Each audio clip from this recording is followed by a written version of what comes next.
నేను ఆ రోజు ఈ రోజు కూడా చెప్తున్నా, నేను చాలా స్పష్టంగా ఉన్నా. రాజకీయ కక్షలతో నా జీవితంలో ఎప్పుడు నేను రాజకీయం చేయలేదు, ఇప్పుడు కూడా నేను చేయను. అదే సమయంలో లా అండ్ ఆర్డర్ సమస్యలు క్రియేట్ చేసే వాళ్ళ పైన మాత్రం ఈ ప్రభుత్వం సింహ స్వప్నంగా ఉంటుందని మరొకసారి హెచ్చరిస్తుంది.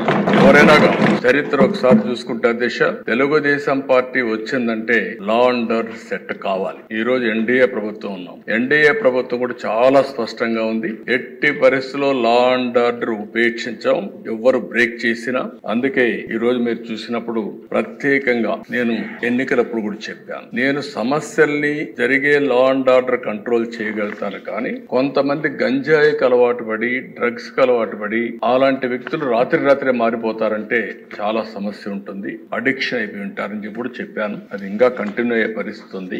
ఏదేమైనా దిశ గంజాయి పైన, డ్రగ్స్ పైన ఉక్కు పాదం మోపాం. ఈగులనే ప్రత్యేక వ్యవస్థ తీసుకొచ్చాం. నేను ఈ రాష్ట్రంలో ఉండే ప్రజలందరికీ విజ్ఞప్తి చేస్తున్నా, మీ పిల్లల్ని, మీ కుటుంబ సభ్యుల్ని మీరు కూడా కంట్రోల్ చేయాల్సిన అవసరం ఉంది. ఎక్కడికక్కడ మెంటరింగ్ చేయాల్సిన అవసరం ఉంది. ఎక్కడ కూడా ప్రతి ఒక్కరికి విజ్ఞప్తి చేస్తున్నా, మన స్వార్థం కోసం మనం గంజాయి పండించి ప్రజల జీవితాలతో చెలగాడడం కరెక్ట్ కాదు. అందుకే లేటెస్ట్ టెక్నాలజీస్ అన్ని ఉపయోగిస్తున్నాం. నేను కంట్రోల్ అయిందని కానీ మంత్రి గారు ఇప్పుడు కూడా చెప్పారు, మేము కంట్రోల్ చేశామని. ఇంకా పూర్తిగా కంట్రోల్ చేశామని చెప్పడం లేదు. ప్రజలు మెచ్చుకున్నప్పుడే మీరు కంట్రోల్ చేసినట్టు అవుతుంది. అంతవరకు మీ పని ఉంటుంది.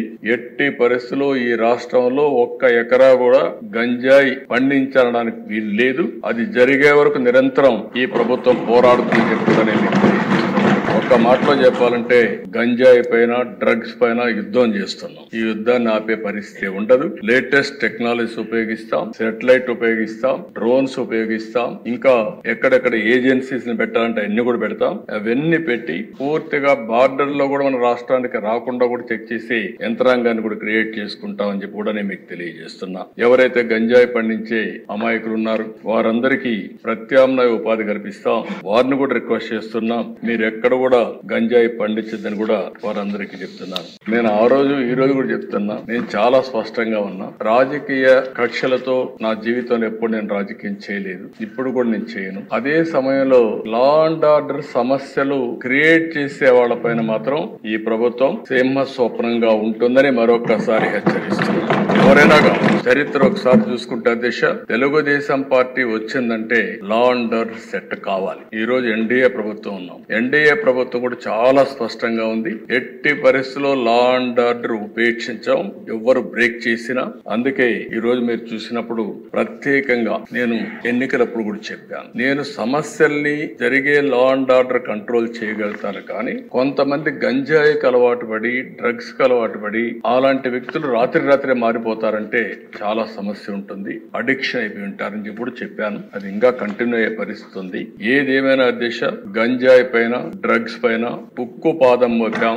ఈగులనే ప్రత్యేక వ్యవస్థ తీసుకొచ్చాం. నేను ఈ రాష్ట్రంలో ఉండే ప్రజలందరికీ విజ్ఞప్తి చేస్తున్నా, మీ పిల్లల్ని, మీ కుటుంబ సభ్యుల్ని మీరు కూడా కంట్రోల్ చేయాల్సిన అవసరం ఉంది. ఎక్కడికక్కడ మెంటరింగ్ చేయాల్సిన అవసరం ఉంది. ఎక్కడ కూడా ప్రతి ఒక్కరికి విజ్ఞప్తి చేస్తున్నా, మన స్వార్థం కోసం మనం గంజాయి పండించి ప్రజల జీవితాలతో చెలగాడడం కరెక్ట్ కాదు. అందుకే లేటెస్ట్ టెక్నాలజీస్ అన్ని ఉపయోగిస్తున్నాం. నేను కంట్రోల్ అయిందని కానీ మంత్రి గారు ఇప్పుడు కూడా చెప్పారు, మేము కంట్రోల్ చేశామని. ఇంకా పూర్తిగా కంట్రోల్ చేశామని చెప్పడం లేదు. ప్రజలు మెచ్చుకున్నప్పుడే మీరు కంట్రోల్ చేసినట్టు అవుతుంది. అంతవరకు మీ పని ఉంటుంది.